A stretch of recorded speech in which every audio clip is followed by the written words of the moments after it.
Meu nome é Hélio Matter, sou diretor-presidente do Instituto Acatu pelo Consumo Consciente, que é uma ONG que tem 18 anos, sem fins lucrativos, e trabalha pela conscientização do consumidor por via de comunicação e de educação para que o consumidor entenda o poder transformador dos seus atos de consumo sobre a sociedade e sobre o meio ambiente.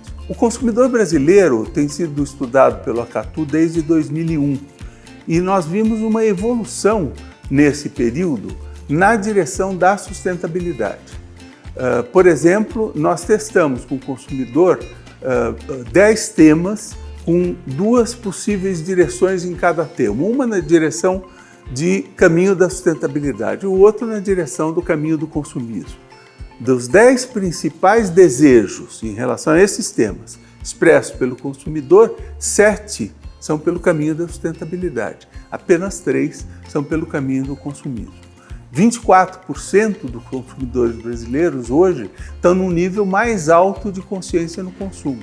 O que significa dizer que eles têm ações de consumo, quando eu digo consumo é compra, uso ou descarte, que vão ter impactos não apenas para ele, no curto prazo, mas também para a sociedade e no longo prazo, para o coletivo e no longo prazo. Isso é o que distingue o consumidor mais consciente.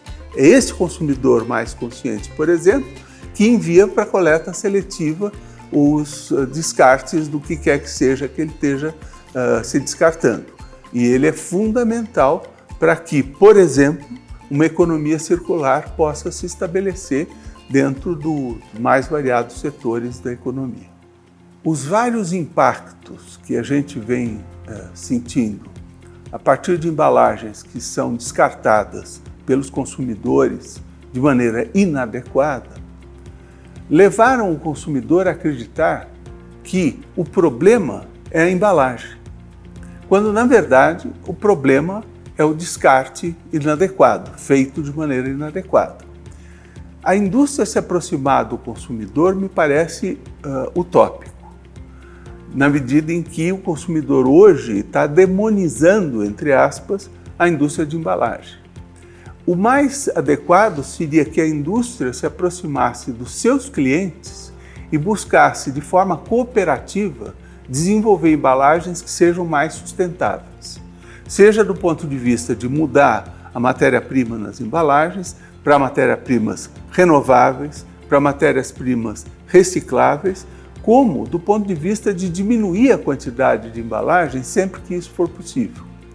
O grande risco nesse momento, em relação ao consumidor, é que ele acredita que menos embalagem é melhor, sem se dar conta da função da embalagem de proteger o que quer que seja que está sendo embalado.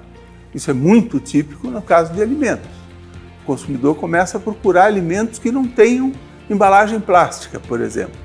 No entanto, é exatamente a embalagem plástica que conseguiu estender o shelf life de alimentos e conseguiu fazer com que os alimentos que nascem longe dos centros urbanos, que passam por todo um processo, consigam chegar em condições adequadas e se manter em condições adequadas de consumo frente ao consumidor.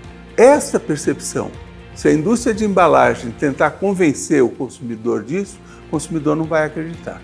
A indústria não vai ter credibilidade nessa direção, no meu modo de ver. Mas se a indústria trabalhar com seus clientes e buscar reduzir, no sentido sustentável do termo, reduzir as embalagens àquele mínimo necessário para a proteção efetivamente necessária dos produtos, o consumidor vai agradecer. E ele vai agradecer naturalmente a quem ele vê, que é a marca que conversa com ele. A indústria de embalagem não conversa, mas é fundamental que na cadeia produtiva a indústria se destaque e gradualmente comece a falar do que vem fazendo. E o consumidor, então, gradualmente vai começar a entender esse processo e vai mudar, a meu ver, de postura com relação à questão da embalagem.